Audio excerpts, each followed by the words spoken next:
ahoy, ahoy, polloi, and welcome back to the Rec Room Radio Hour podcast. On this episode of the Rec Room Radio Hour podcast, we are going to sit down with the legendary, the talented, the super nice guy, Keith Randall. We're going to talk about his new album, Aspire. We are going to talk about his inspiration, his work in the studio and how he approaches his songs. We're going to talk about his Greek heritage. We're going to talk about the Greek bouzouki. So much more with the great Keith Randall here on the Rec Room Radio Hour podcast. So we hope you enjoy it. Just sit back, relax, and we're going to learn a lot about this remarkable musician here from the area. And we're going to kick off this episode with the title track from his album Aspire on the Rec Room Radio Hour podcast.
Hey, welcome back to the Rec Room Radio Hour podcast. I am, as ever, your host, Michael Lundy, and we are sitting down with a guy that used to still does make a big impact on the local music scene in the Susquehanna Valleys. And we're going to get a little geography here because Annville is close enough to the main branch of the Susquehanna that it's part of the Susquehanna Valley anyhow. We are sitting down with the amazing, talented Keith Randall here on the Rec Room Radio Hour. So Keith, welcome. to the podcast. Hey, Mike, thanks for having me. Oh, man, it's a pleasure. It really is. You and I met, I think, I'm going to say like 4 or 5 years ago. You put together a fundraiser down at Ye Olde Meeting Place. That's right. What was that? I can't remember what the fundraiser was for. So the purpose of that particular show was it wasn't so much a fundraiser as it was to raise awareness for original music in the Williamsport area. Oh, okay. So at the time I was with Audiobox.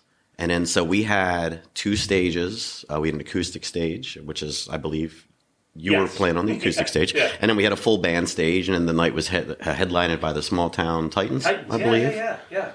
And that's the first, that's the first you and I had met, and then and I just realized something that you were with Audiobox at the time. That's right. About that. It was actually my last show with them. Was it really? And my amp died. I didn't really get a chance to do the last show with them. So this is going to be interesting because I'm going to learn a little bit of stuff I either forgotten, brain dumped, or didn't know. So where did everything start for you? Where'd you grow up? Where were you born? The whole Megillah. So sure, I was born in the Delaware Valley, about half hour or so from Philadelphia. Okay. That's specifically what town? Born in Chester, but raised in a town called Aston.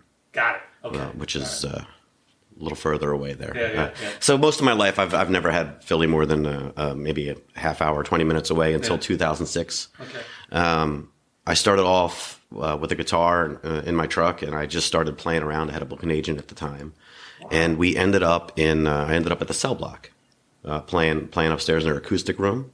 Okay. And what time frame are we talking about? This is 2006 is roughly when maybe 2005 when I started at the cell block. Okay. And then by 2006, I'd moved to Williamsport. I started seeing somebody here, and I liked the town. I liked the vibe. Yeah. It was a beautiful area. Yeah, it is. And I had been living in New Jersey for probably 10 years prior to that, before I kind of hit the road. I was just looking for some place to be, right? I mean, so I was living my life, but I wasn't particularly happy with where I was, and I wanted to see what was out there. Yeah. So thanks to that agent, I was playing 14 shows in 13 days in 4 states, and just kind of getting out there and doing it. It was all covers, for the most part, but nonetheless, it was great traveling around, and I hit the Williamsport area and just kind of fell in love with the scene here. Yeah, and we'll get to that. Remind me to come back to it, because we do have as I mentioned every week, we have a vibrant music scene and very diverse. But let's get back. So down around Philly, when did the music bug bite? When did you pick up a guitar or whatever? What did you pick up first, and how'd that go? So one of my earliest memories, Mike, is being a child, a very young child, and my father was a musician as well. Okay. And I literally remember him taking me into a dark bar to set up the show that night, where they shut the door and the windows are all blacked out, so it's like you're in this darkness and there's stage lighting, and it still smells like last night's smoky bar kind of element. Yeah. That is a very early memory for me, and somewhere around that time, somebody put me on a drum kit, and that's when I just kind of went with it. Wow. I was a drummer for most of my childhood, honestly. Really? And then somewhere around 15 years old or so, I got bit by the Van Halen bug. Okay. There was an instant change over to the guitar. Now, are we talking, like the early Van Halen, or are we talking like Diver Down and past that, or what, or just all of it? I get a lot of grief for it, but it's actually the Van Hagar era. Oh, really? I love Sammy's voice, and I think he's a great songwriter. And the funny thing is it was the songs themselves that it wasn't so much all that guitar players making me change over. It was these songs are great. Yeah. So the 5150 record, right, was a great record. I thought it was on the radio, and I was a teenage kid, and then so I started the back catalog at that point, right? So 5150 to 1984, down to Van Halen 1. I'm like, oh my God, I got to get a guitar. Oh wow, okay, cool. So for my 15th birthday, my father or stepfather went out and bought me an Ibanez Strat style and a solid state Marshall amp to practice, and I must have sat in my bedroom tapping and whammy barring and all that stuff for about 2-3 years, trying to figure out how the thing worked. Yeah. Did you ever get good at the tapping thing? I'd like to think I was when I was younger, but I don't do anything like that anymore. You know where that started? There was a oh gosh, and I just brain dumped his name. Back in the 50s, he was a Gresham Dorsey. And I'll think of it probably tonight. But he started the tapping, and it was like a forgotten thing until Eddie Van Halen picked it up again, and it exploded. I mean, he was just such a just such a genius with the guitar. Well, the stuff they're doing with it now is ridiculous. Have you seen this kid called Marcin on TikTok or wherever? I mean, he's just his whole approach is it's percussion and it's two hands on the neck the entire time, and he's definitely, it looks to me like he's got some sort of flamenco base because he's the way he's attacking it. But it's amazing. Yeah. Wow. Okay, so the Van Hagar era, you picked up the guitar, spent the time. Did you start playing like solo, or did you get into a band? High school band. Yeah. No, high school like the school band, or just bands in the high. All the garage. Me and a bunch of guys in a garage. We thought we were pretty good. Probably not in retrospect, but. A few years later, I think I was 17 when we did our first bar show, so I've been playing for a couple years. I don't recollect that going very well, but they're all lessons you learn on the way. Yes, it's called paying your dues. Right? Yeah, absolutely. Yeah. So, so were you in like one band, or you like bands come and go? And I mean, that band probably lasted for a year or two, and on to the next one and the next one. Yeah. At some point, I finally ended up with my buddy named Jay, and we got good together. Okay. Like we went from being just goofing around and trying to figure out how to be in a band to really getting the right guys together, and then we got to a point where we're playing every weekend. Then, it starts creeping into Thursdays, and next thing you know, you're doing it, right? Yeah. And you're still in the Williamsport area, or are you still down? No, at that point it was down. I was in New Jersey at that point. In Jersey, okay, all right. So let's see, so you got a manager at that time, or you got a booking agent? A booking agent. How old were you then when that happened? Mid-20s. Wow. Maybe. Cool. Somewhere in there. So just you and a guitar and a truck is what you were saying? Well, it started off, so back then, cover bands were the thing. Mm-hmm. And to be in one of those cover bands, you wanted to be with one of 5 or 6 agencies in the Philly, New Jersey area. And we were fortunate enough to get some attention, from some of these companies. We'd actually worked with, I think, 3 of them on and off. Wow. Trying to get to that next level, and then inevitably that band folded, and I had made the contacts, and I cashed in some favors, and off I went. And that was just me me and a guitar in a car, and no kidding, driving around. Yeah. Wow. So you said that drawn to the Williamsport area by the cell block, but also relationships. So how'd that all, not the relationship so much, but getting you up here to Williamsport and that whole area? I just didn't feel like I had a lot to lose back in New Jersey. Like life was, this is before I had any sort of daytime career. I was just, again, a guy trying to find his way. Mm-hmm. And I was looking for some place to be. Yeah. And it's just, if it had not worked out here initially, then I would have moved on to the next town. But okay. Well, glad it worked out here. So what time frame we talk about that you made the move up here? 2006. 2006 ish. Okay. Give or take. And even with the issues with COVID and all that stuff, we still have a very vibrant music scene here. What was it like back then? What was it like back in the 06s and that? Well, I was still, in 06, I was still a bit of an outsider. I didn't really know that many people in the music scene. And the ones that I did, I was a cover band guy for the most part. Yeah. And as you know, it's a very bluesy town. Yep. And it's, you got your townie musicians. They're all friends. Everybody networks here. Yep. Inevitably, I met people like, there was a great band at the time called John Oliver and the Distinguished. You remember them at all? Well, I was not in the area at the time, so yeah.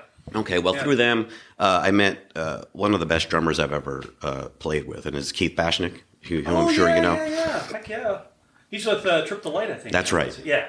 And I was a member of that band for a minute. No kidding. Yeah, okay, we're gonna. Which band weren't you a member of? But go ahead. So I met Keith Bashnick, and then I'm sure you know Jimmy Lovechick, and all these great local musicians that all of a sudden I was starting to be welcomed. Wow.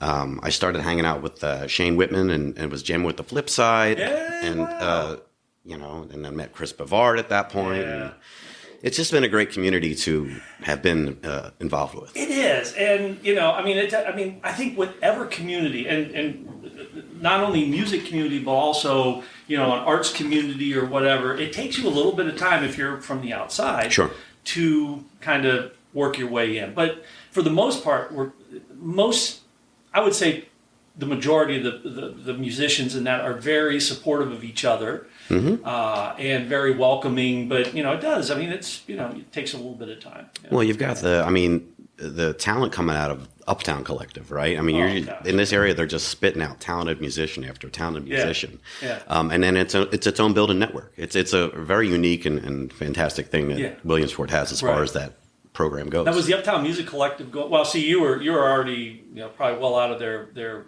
target demographic. I was way too old for that.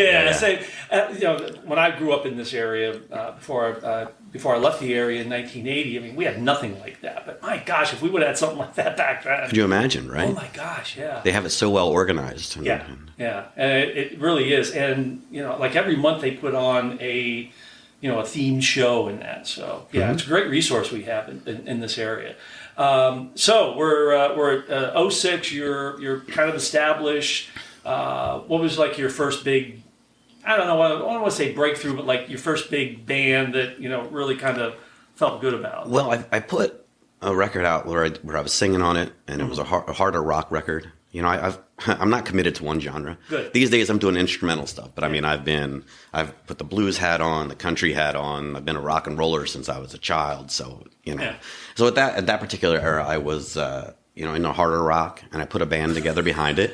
And the band was like, get this, it was like Damon Shaheen, who's an awesome bass player. He was another member of John Oliver and the Distinguished. And I had Jimmy Lovechick. Remember Sean Gilmore by any chance? He was an awesome drummer from the area. I think he's out in California now. He was on drums. And I just got this group of locals that were just killer. So, I mean, it almost didn't matter that I was on the stage, the talent I had behind me, So I don't know that I would call that a big break, but it definitely was like, I felt part of the community at that point. Because, I mean, I had what I was considering the best of the people that I got to meet, Okay, I guess better than your big break. What band did you feel like? I'm part of this thing. And what was the name of that band? Let me just think back here. So horror rock. Horror rock. Harder rock. Harder. I thought you said horror rock. I said, well, there's a genre I didn't know about. That probably is harder, a thing, but that's not my. That's not my. Or something. Yeah, I was going to say, that's not my thing. Hard rock. Okay. So I'll tell you. So I think I started sinking in when I started hanging out with Shane Whitman, and was sitting in with the flip side. I can't say I was a member because they had like 3 or 4 guitar players rotating in and out. And it's still that way with Flipside. Sure. Yeah. But they had Chris Bavard was like, I got to play with him several times, and like I said, I can't say I was an official member, but I did a lot of shows with them, and I started feeling like I was part of the local area at that point. Wow. Shane, when I first retired and was really kind of dipping my toe in, he kind of took me under his wing, let me play between sets with Flipside, while Flipside played, and so he is I'll have to sit down with him at some point and chat with Shane, because he keeps popping up with these various local musicians. Him and Rockinella both, right? I mean, they're icons in the area. I know. Well, Rock came in here and literally rocked the podcast. I mean, he's like our biggest podcast download. I think we only scratched the surface with Rock, so we're going to sit down with him again. So, Flipside, the harder rock band that you were in. And so you were part of Audiobox. So tell me about that. So in a matter of a few years, I had put together one band, which was a cover band with my buddy Johnny, and we picked up another guy, Troy Love, and Keith Bashnick came and joined us, and we had another guitar player, Brian, and so we were doing pretty good with them. But when that band folded, I ended up going first to a reggae band, Miles Soul, and playing bass. And then Trip the Light was looking for a guitar player, so I was playing with them. I was doing my acoustic shows. So I was in like 4 different projects at one point. And then I had been friends with the guys in Audiobox, and then they were looking to add an extra guitar player. But their schedule was such that I had to walk away from everybody else. I cut ties with all the other bands and was with them for... It wasn't that long. I think 6 months to a year, really. Okay, all right. And then my wife and I moved down to the Philly area. Okay, all right. And that was what time frame? Oh, wow. Because that's when you and I had met. Yeah. When your last show was Audiobox. Mm-hmm. I think that was probably, what'd you say, 5-6 years back? Yeah, that's what I think. Somewhere in there. I know we lived in Delaware, right outside of Philly, for about a year and a half, and then we moved. Because you were talking about moving during that kind of showcase thing that's right. Put together. So, cool. And then we landed in Annville, where I hope that will stay for a while. I've been bouncing around for so long. It's like when somebody asks where you're from, it's like how much time you have. It's like being in the military. Yeah, I'm sure. Like, you know, yeah. and you'll start to instead of thinking of years, it's like where were we? You know, during that time, it's not like you think back. Oh, it was 1996. It's like where was I at that point? So, but Annville's a nice area, and it's close enough to. I mean, it's close enough to the Susquehanna River that we include that in our little target thing. Sure. But you get more cred now, knowing that you were hung out with Flipside and played with Audio Box, and it seems like you really had a big footprint in this area while you were up here. Well, I love music, and so any opportunity I had to do anything with anybody that I had even the slightest bit of respect for, I was trying to be a part of it. Yeah, wow. I'm still a little bit of that to this day. I'm a little more busy, and I'm a little more focused on just my stuff. But again, if the right opportunity opened up, why not? Cool. And I think you epitomized this area. I mean, you went from you played in the reggae band. Flipside, not the horror rock, but the hard rock. But I'm sure that if the right like death metal thing came up, you would have jumped. No, I don't. That's kind of the line. I got nothing, honestly. I know people in screamer bands, and that's great, good for you. But it's not. I've kind of gone the other way. I'm maturing, I think, musically, and anyway, if you listen to my record, it's more, I think, based on classical music and messing with jazz chords. Yeah, it really is, and again, we have such. I interviewed Andromeda a few podcasts back, and it featured her stuff, and it just defies genre. And I think your album Aspire defies kind of genre. You're I don't want to say all over the map, because that's kind of, seems like you're not focused. You're focused, but it's just you pick from a wide variety of different styles and inspirations, it seems like. Yeah, I stopped being this or that. And now I'm just like, all right, if you ask me what I am, I'm an artist, right? I feel like I'm an artist, and I'm going to paint in this color on this song. I'm going to explore this theme over here. And I do a lot of that. Like a song for me can be, a perfect example is from my first record. I have a song in 13/8 that's to the measure. Yeah. And the only reason it exists is because I never heard a song in 13/8. And so I was like figuring out, well, I'm going to write it and explore it and play with it. And that's my favorite song on the track, on the record. So. Okay, cool. Well, I mean, it's evident, the first song that we played is the title track from your current CD, Aspire. And we're going to feature another one, Catching Feelings, Catching Fire. Kind of tee that up for us. Where's that song coming from? What's your... Sure. Yeah. So one of my favorite things to listen to, I listen to everything as well.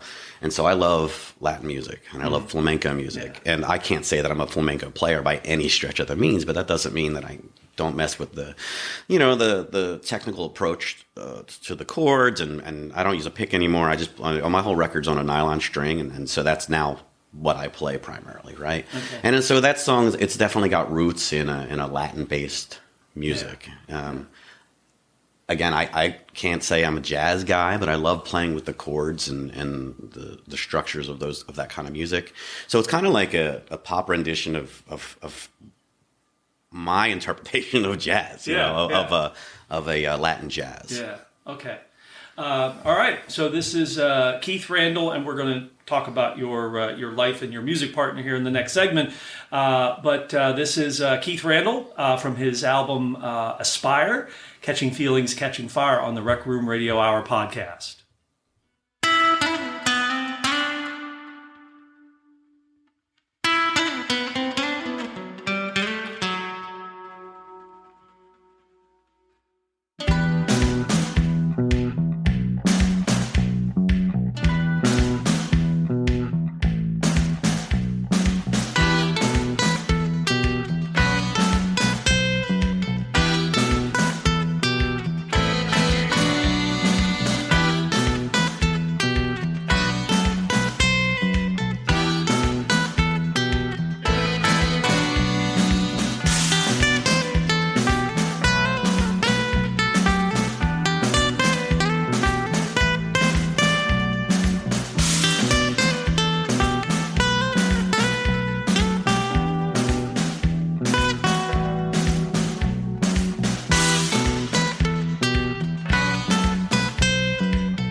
Catching Feelings, Catching Fire from his album Aspire. That was Keith Randall on the Rec Room Radio Hour podcast. Great song, and I got that Latin feel to it, and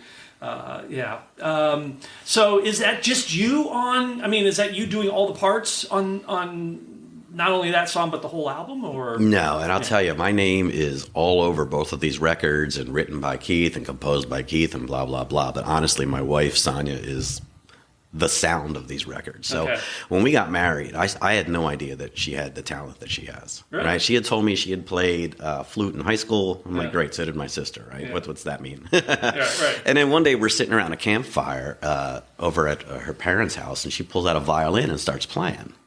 I'm like, oh, hold on now. No, so you had been married?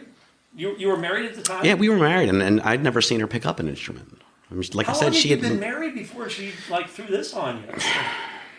Probably in our second year of marriage. Wait a minute. Yeah, it's like, you hold played a on. violin. She's been coming to my shows for years, when we were dating, and she never mentioned it. She's at carrying all. my bass around like the roadie when I was in the reggae band there. I didn't know she's the real deal. So is she from the area? Yeah, Sonya was born and raised in Williamsport. No kidding. Mm-hmm. Okay, That's right. And you said she played flute in high school. Did she come from a musical family, or? My understanding is that her father used to be in a CCR cover band. No kidding. Yeah. So there's music there for sure. Good. But like I say, she never let on that she really is the real deal. I didn't, So she's over there playing the violin, and I was like, well, I was just doing solo stuff. Yeah.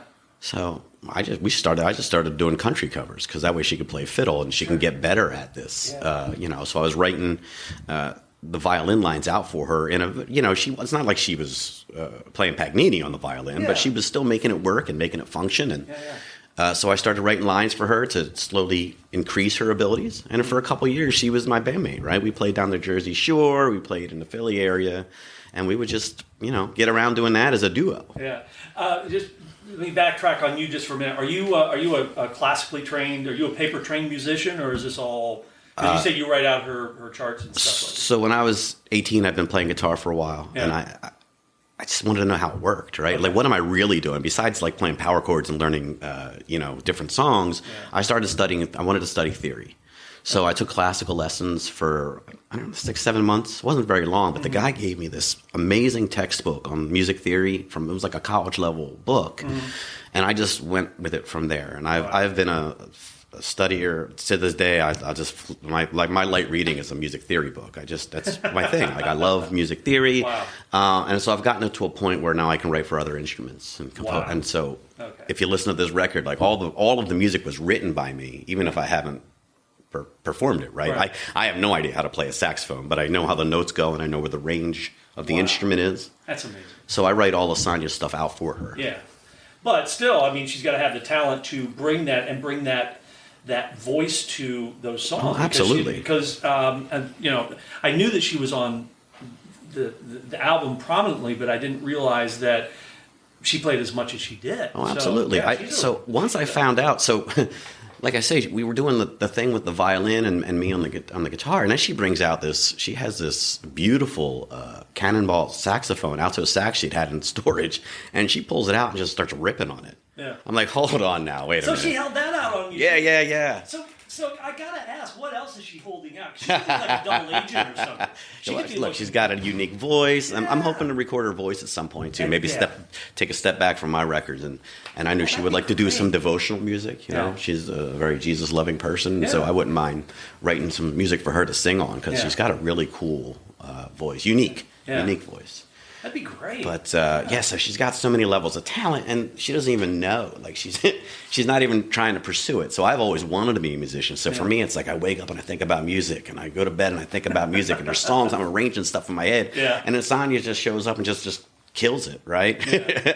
And she has no desire to chase after it or anything. I'm like, I don't know. You just hate people with natural talent. Right? I'm just impressed that she held that out for 2 years, man. That's good. So once I found out, though, that she was so the saxophone is by far her best instrument, right? It's like saxophone, then flute, and then violin, because she's still learning the violin. Yeah. But now I'm like, well, I do guitar and bass and piano. I know enough about drums that I can make them like a drum machine program kind of work. Yeah. Well, here's the whole thing. Right. You know, she plays all the instruments that I can't, that I like. So ever since the first record now, I've been writing for her. Like, so the saxophone is slowly but surely becoming the main voice of the songs. Yeah. I mean, it's just such a beautiful sounding instrument, and she plays it so well. Yeah. So it's usually either the music usually either features her saxophone or my nylon string. You know, they're the two primary voices, but there's flute on there she does amazing on, and so yeah, I've just kind of, even though my name is all over the thing, it's really her that you're hearing a lot of. So I'm still intrigued by it. So you met her, you guys. So do you mind going? Where did you guys meet? How did you guys, the courting thing? And this whole time, keep in the back of your mind, she's not telling you that she plays all this stuff. I know she just likes to have a good time, right? She loves music. Yeah.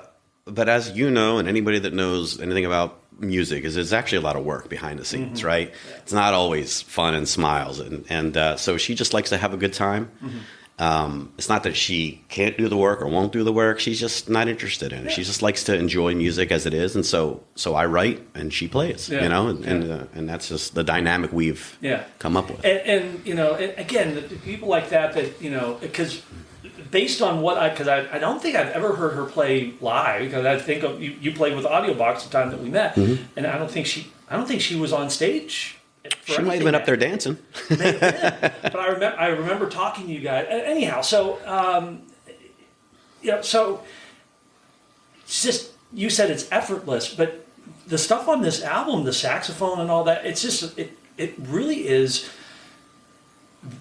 I don't want to say good. I mean, it's virtuoso good, but she brings such a flavor and a dynamic to those songs, and God, effortless. Yeah, and I'll tell guys you, like us have to work at it. Yeah, no doubt, right?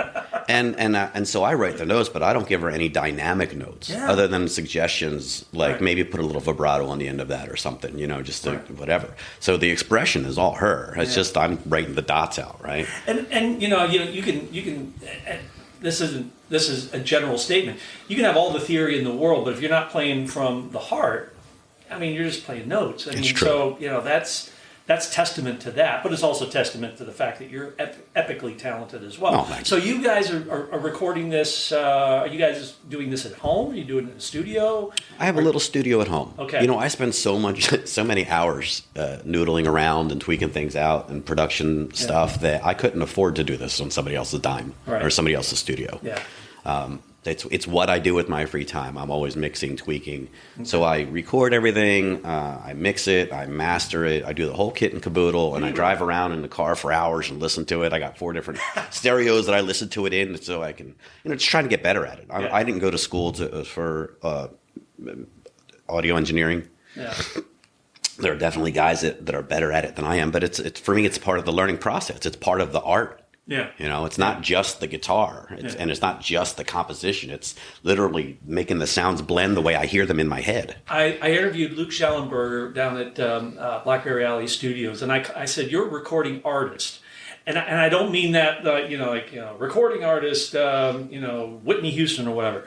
I said, "You're a recording artist." I said because the part of it, you play the instruments, you do all that.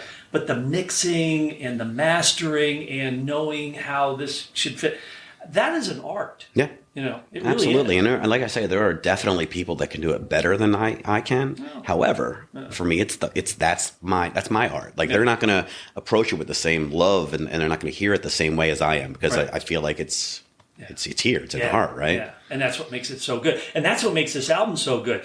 And I think the validation of this album not only is just the quality that you and Sonya put into it, but it's also validated by it's being recognized by other people and other organizations. Tell us a little bit about this big thing coming up next week. Sure, absolutely. So the next this Thursday coming up is the Central Pennsylvania Musicians Hall of Fame. Yeah. They do an annual recognition of the people that have been playing music, since day one. Mm-hmm. Last year, a big nominee was Bret Michaels from Poison they had there. And I think this year it's either Live or Breaking Benjamin or some of the bigger names. But there's also other acts that I'm ashamed to say I don't know all these guys, but these are the guys. These are the guys. These are the reason we have a scene, right? So they honor these people every year, and along with that, they also acknowledge, up and coming artists in different genres and different categories. Yeah.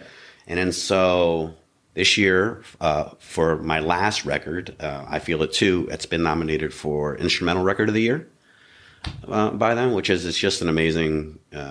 It's amazing to be recognized, right? So it was a passion project for me, and it's instrumental, so it's always a tough sell. I know everybody likes words. I know that they want to hear a love song or they want to hear an angry song, but so I don't. It's not that I can't write words. It's just not what I hear, and it's not what I feel. Yeah. So to have somebody validate that art form for me is it's something unique and it's special. Yeah.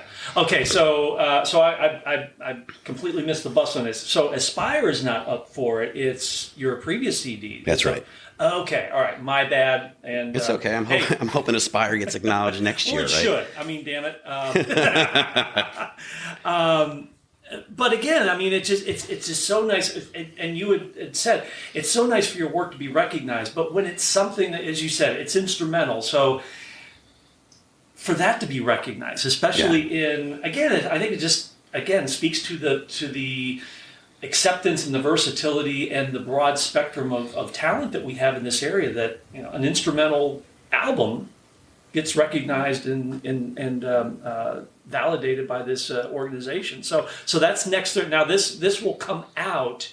This podcast will drop the Thursday after that. So we will all know by the time this comes out how you made out. But I think just being, having it validated by a nomination. I mean, it's a hokey thing to say. It's an honor to be nominated, right? But it really is. I've listened to. Going to go there. I've listened to the competition, the other acts. How can you not, right? I know, yeah. And they're all great. Yeah. I know for a fact that there's some Celtic music that's nominated, and there's just all these different genres. All these great musicians just in my category alone. So honestly, the wife and I are going to get decked out to the nines. We're going to do the red carpet thing, and if we win, that would be awesome. But and it's just if really you don't, cool. You had a night out with your beautiful wife, all decked out. That's right, at the Hershey Theater, which is a beautiful building. There you go. We're just going to enjoy the night and see what comes of it. And if not, there's maybe Aspire next year. We'll see how it goes. Well, we will.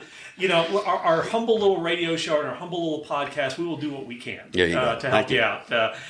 Okay, so this next track is "Moonlight And You" from Aspire. You want to tee that up, or? I'm just going to let it set that this is Sonya's favorite song on the record, and you can tell. All right. You can hear it in the saxophone, right? Okay. It's just for me, it reminds me of just when I was a young guy. It reminds me of like power ballads in high school. That was that era, the big drums and a big reverb, and I did that on purpose. I mean, that's not an accident that it sounds the way it sounds, because I wanted to get that old arena rock ballad vibe, but then I put Sonya's saxophone on it, and it turned into this really beautiful, smooth jazz vibe, and she really hits it home on it. Yeah, cool.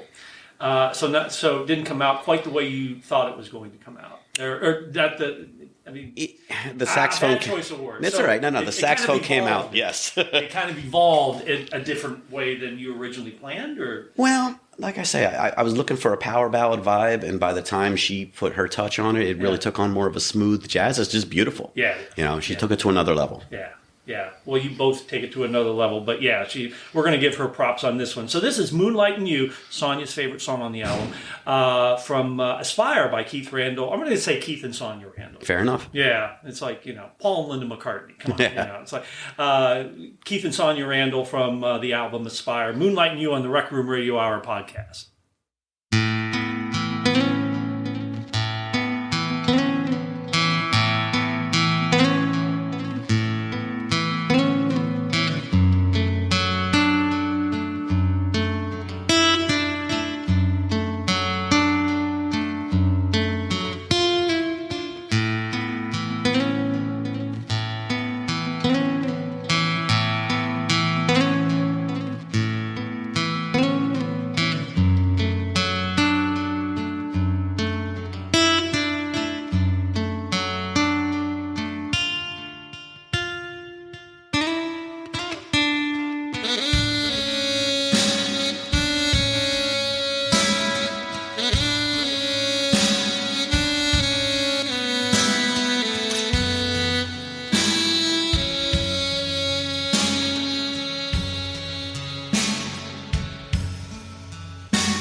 Moonlight And You, Sonya's favorite song on Aspire, and That's right. I can see why.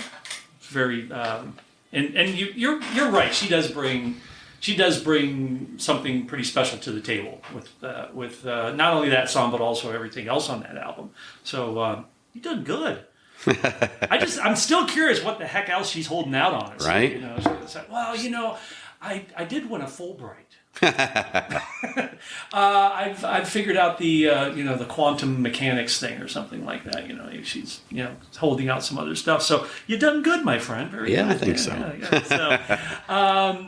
So as we said, you approach a number of different styles. What's kind of your home style? What do you keep going back to, or what's your I just don't think I'm not committed to any one style. So as I said earlier, I took classical lessons when I was 18. And so I've usually had a nylon string guitar sitting around since then. And then when I started writing the instrumental stuff, I wanted to do the last two records have been passion projects, right? So I want to do what I feel, and I wasn't worried about what everybody else was going to think. I just wanted to do music that called to me, right? And so the nylon has always called to me, and so these last two records, that's been my main instrument, my main voice. Okay. With that, because the strings are further spaced apart, and because I now use my fingers instead of a pick, I tend to arpeggiate things more, which is to say broken chords, and it lends itself to more of a classical guitar vibe. But I would not call myself strictly a classical guitar guy, but I mean, it's another theme that I explore, right? So I'm always playing with my fingers, always arpeggiating chords and scales. And so you have to say there's a classical element to it. But I love jazz chords. So that gets its way in there, right? I love world music, which I think we're going to talk about Laikó in a minute here. Yeah. Well, let's talk about it now. I mean, sure. Because go ahead and give me the name of the song again. All right. So the best English translation you're going to get is Laikó. Okay. Right? And when you go to type the name of the song in on the album cover for iTunes and such, they only let you put English lettering in there, right? So the song has Greek roots. I'm half Greek, and the way you would say this song, say the song title is Laikó. Laikó. Right, Laikó with an emphasis on the O. Okay. But Laikó, I mean, that works just as well. Yeah. It doesn't have the same Lycoming County. I mean, it doesn't have the same ring to it. But. Although Laikó Lycoming County. I mean. There you go. Laikó, right? Lycoming County. Lycoming County could be a Greek thing here. So that Laikó features some Greek instruments on it as well, correct? Sure. So I would not say that my childhood was the same as most people's, in that I spent a lot of time with my grandparents, who are 100% Greek. My mother's side of the family is 100% Greek. And today happens to be Greek Independence Day, so happy Greek Independence Day to any Greeks that are listening out there. But anyway, I've been listening to Greek music on and off my whole life. And I think my ear is a little more attuned to the scales that they use and that kind of music because of that. And so when I was writing this record, I did want to explore and acknowledge where I come from, right? So I started. The first thing I did is I know that the bouzouki, which is I have one here with me, is a key instrument in Greek music. So I went online and I had them. They handmade this beautiful instrument for me in Athens, Greece, and shipped it out. Wow! I had never played one before. I wasn't sure what was going to come of it. But when I got it, I was pleasantly surprised. I mean, it's basically tuned like a 12-string guitar, right? The intervals are the same as the highest 4 strings on a guitar. Okay. If you will. Yeah. It's instead of being D, G, B, it's C, F, A, D. But other than that, the tuning is the same. So it was not hard to figure out how to use the instrument as far as the neck goes. Anybody that's played a mandolin or a 12-string guitar could play this pretty easily. The hard part getting used to it is that the body is rounded like a gourd. And so it doesn't sit quite right. Yeah, especially because originally they were made from gourds. That's my belief. Yeah. So it's a cool instrument. I mean, get a string it out here. Right? And then Greek music itself, they tend to use, I don't want to get too music nerdy on you, okay. But they call it a Hijaz scale, okay. All right, which is a Middle Eastern type scale. In music theory, in Western music theory, we call it a Phrygian dominant, I think is the name of the scale. And it sounds roughly like... Right? So definitely got a Middle Eastern vibe. Yeah. And then so my bouzouki showed up. I went online and started studying Greek music. What's it composed of? What makes it sound the way it sounds? Got comfortable with that scale that I just played y'all. And started writing this piece called Laikó. Laikó, as it were. And it features the bouzouki primarily. It also features Sonya on the saxophone, the violin. I think that's all she's playing on that one. And so... trying to figure out what the song was about, right? It's really just an ode to my lineage. Yeah. And so there is a Greek movement.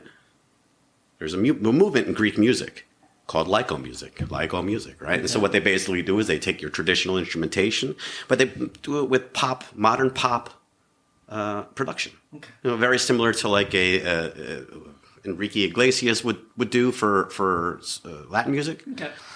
So they've got a similar thing, right? And so I took that inspiration, and so when I started composing the song, I purposely made it sound as modern as I could tolerate, for lack of better terms. Yeah. I used like a more modern sounding kick drum and gave it a straight 4/4 kind of club beat, because I was just trying to explore that kind of music, right? And then so we come up with Laikó. Cool. That is really cool. And it works. I mean, the kind of driving beat, it works with that. And I think that's kind of the charm and the beauty of some of the world music coming out, is that you can meld those two, the Western and the Eastern, or the Mediterranean and the Western styles together, and it works. And you made it work on this song. Give us a little bit more of that, because you can't hear this song in that scale without thinking like, man, that's a party. We're going to throw dishes and stuff here. Right? Yeah. I think the riff I haven't played it since I recorded it, but the riff is something like... Yeah, something to that extent, right? Yeah. Okay. And we drone it out.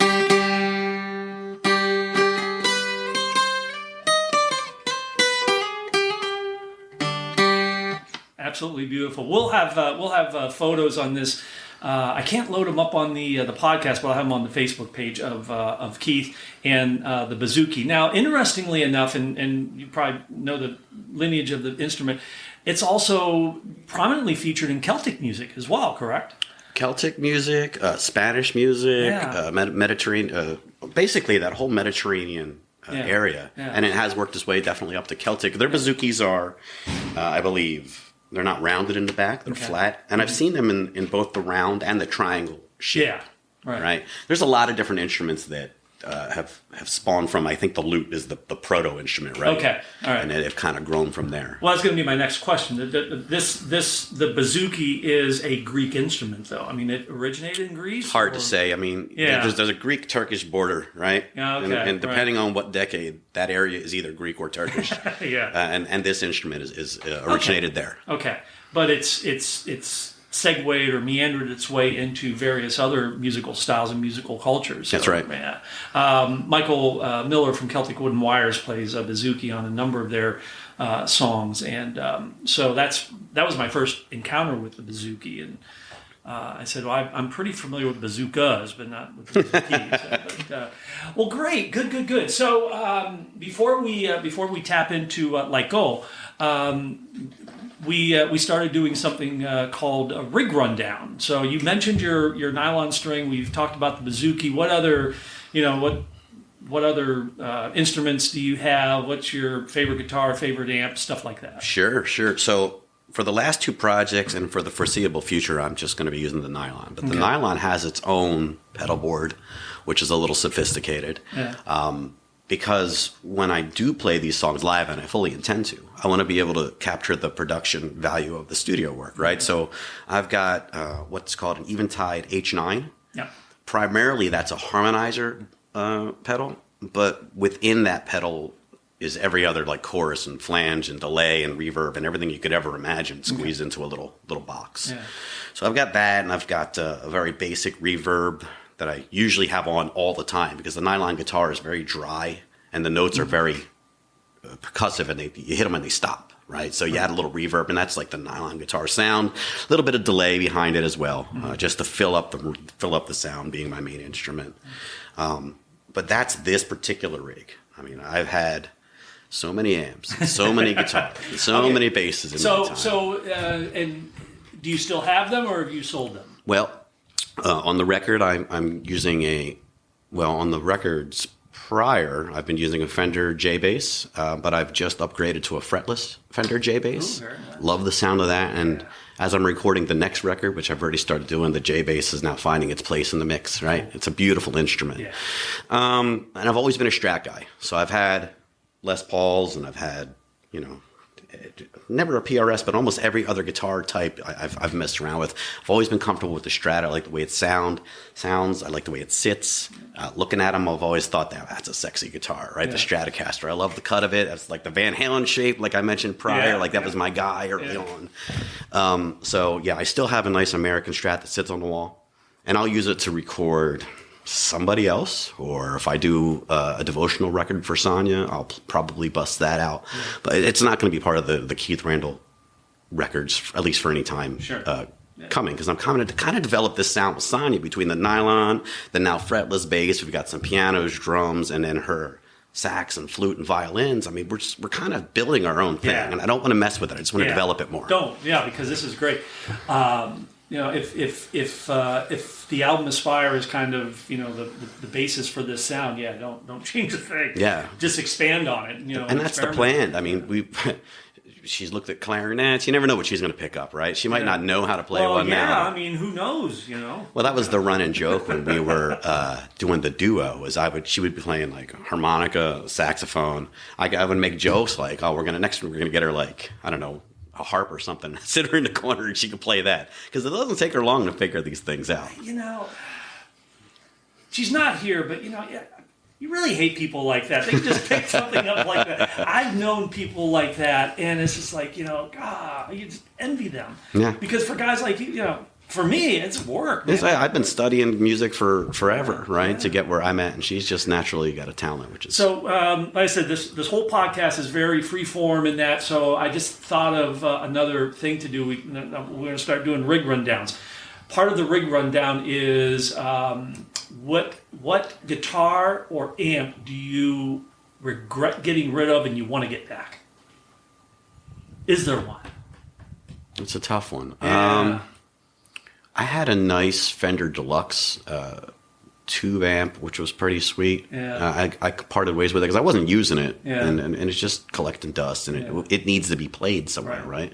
So I let that go. If I was to reamp up, I would look for another one of those, and not that they're that rare, but it's $1,000 amp or whatever it is. Yeah. Love that. I've got the Strat still. Okay. I wouldn't mind having a Les Paul sitting around just because they've got a different sound. Yeah. But now it's like I'm at a point where my walls, like I hang everything. So the walls, there's no more wall space at this point. It's just full of between Sonya's and my own collection of stuff. Yeah.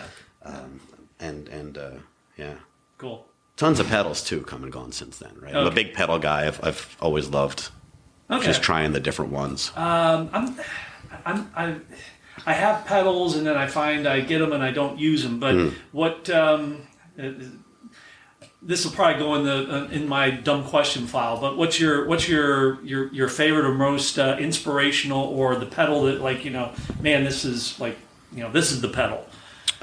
Well, it doesn't depend on the music, right? Yeah. Like if I was doing in a rock band playing an electric guitar, I'd probably want a wah. I think it's a very important piece. Yeah. However, I discovered the importance of a compressor in my last band because it's its own channel Basically, when you hit a compressor in a tube amp, it puts it in a whole nother gain stage. And the guitar reacts totally different. You wouldn't think much of it because it doesn't do anything fancy like a delay or a reverb or a phaser or anything like that. But they're pretty clutch, to really cut through a mix. And as I said, right now I'm using that.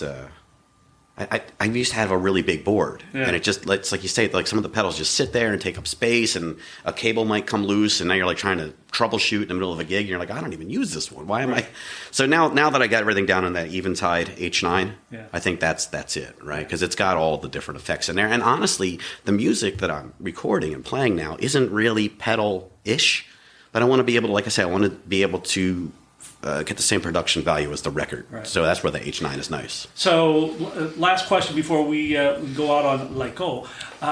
You had mentioned bringing this sound, I'll say this album, but this sound to a live forum.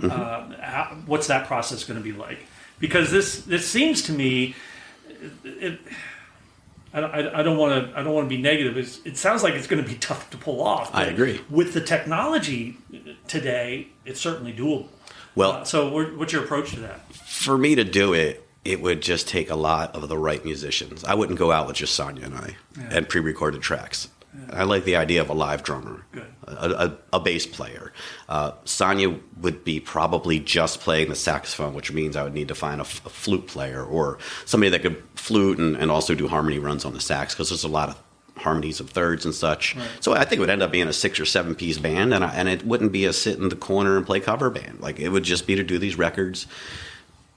I see it maybe in a theater. Yeah. Maybe it's at some sort of an outdoor venue. I mean, there are places for this music. It's just that they're not at the bar up the road where people want to hear it. Skinner. There's nothing wrong with that, but it's not that kind of. Yeah. It's kind of like being in the military and seeing a Marine out there. It's like, I'm glad the Marines are there, and I'm glad that people want to do the Marine thing. It means I don't have to do it. Yeah, we got the cover bands that are doing the Leonard Skinner and stuff, and that's great. But this would not fit in. No, and I don't expect it to. It's really more of I don't know. Like I say, it's like theater music almost. Yeah. If you like jazz or classical, or if you're walking through an art museum or something like that. I mean, this is what this is. This is like a heritage legacy kind of music. This is not. And it takes a certain kind of person to appreciate it, and I get that. That's what it's about. Yeah, but it takes a certain kind of person to make this kind of music. And again, these interviews on these podcasts, it's like, I want to keep them to like an hour. I think we could do another hour with you, Keith. This has been an absolute 100% unmitigated pleasure to sit down with you and really get to know you. Like I said, we met in passing a few years back, and then. But it's been so nice to sit down and talk to you. You're one of the top guys in this area, just for talent and what you're putting out. So again, it's been validated, but you should be eminently proud of what you're doing. This is great stuff.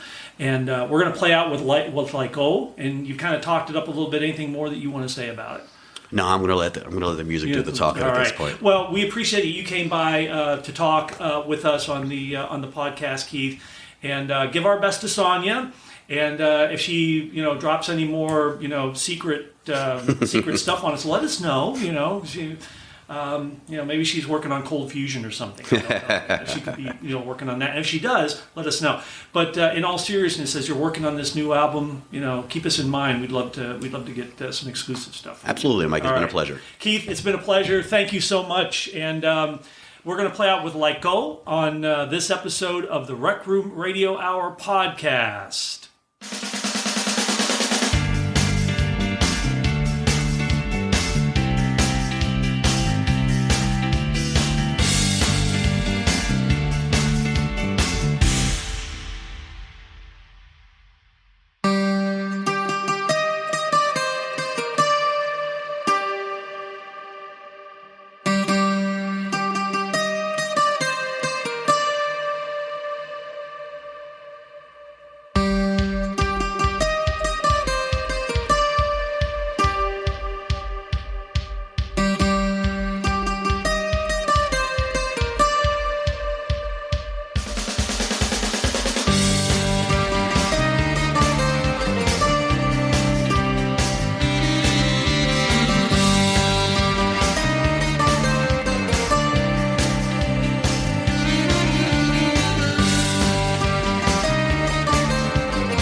That was Laikó from the album Aspire by Keith and Sonya Randall.